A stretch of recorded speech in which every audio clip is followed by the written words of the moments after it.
Well, you've probably noticed gas prices are going up once again. Since the start of July, the average price at the pump is up a dime a gallon, and that's in spite of the White House releasing 30 million barrels of crude from our Strategic Petroleum Reserve. CBS News business and economics correspondent Rebecca Jarvis spoke about this with veteran oil man Boone Pickens. Good morning, Rebecca. Hey, Chris, good morning. And Boone Pickens says that Washington has spent 40 years talking about getting America off its addiction to foreign oil, but has done almost nothing to achieve that goal. Washington's answer to higher oil has been to release 30 million barrels from the SPR. You're laughing. Why? Well, of course I'm laughing.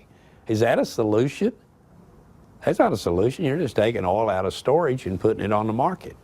And there wasn't even a real interest in buying it.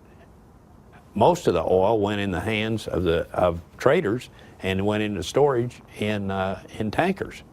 So it's not doing anything. I mean, prices are now back where they were before. Really? The announcement, yes. You're not surprised by that.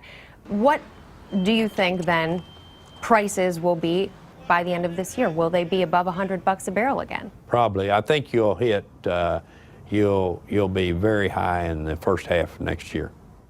Very high meaning? You'll be back up to 125, 150. So consumers back to paying $4 a gallon? You'll be over $4 a gallon.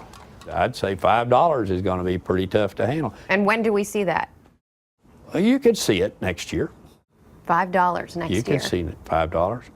Pickens estimates the U.S. will buy $2.2 trillion in oil from OPEC over the next 10 years. But he's hoping it doesn't come to that. Instead, he's pushing Washington to pass an energy policy that replaces the oil we import with natural gas.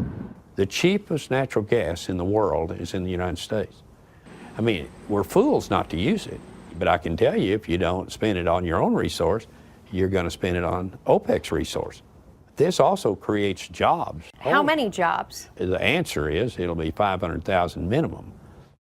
500,000 jobs and our foreign oil addiction cured. That is a big deal if it does play out the way Boone Pickens believes it will. In the coming weeks, we'll be taking a look at the risks and the rewards of natural gas and the big boom it's had in this economy, because there's more and more discussion now, Chris, about whether or not this is a viable solution to our energy problem. How realistic could this country morph to natural gas? I mean, is that something that could realistically happen? Realistically, we're a ways away from it. But right now, we use natural gas in heating and cooling our homes. A number of utility companies use it.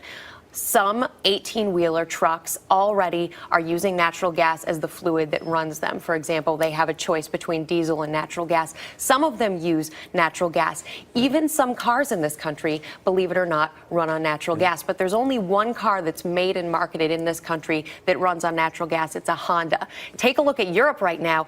Every major automaker, including the American automakers, make natural gas operated cars. So we're a ways from actually having them come here and build a car for Americans, because Americans aren't demanding that car just yet. If we're paying $3.65 for a gallon to, I guess, fill up a natural gas car, what are we looking at? Well, there's a big difference here. And right now, the difference is so significant. Boone was telling me he drives one of these cars. It's a Honda car, and it's $27,000. It costs him less than $1 a gallon to fill up his car. Now, that said, the more popular, if this were to become popular, the more popular it gets, the more we demand the supply, prices would go up. What's keeping us from moving in that direction right now? There are significant risks, according to the critics and the environmentalists, attached to actually extracting the natural gas from the ground.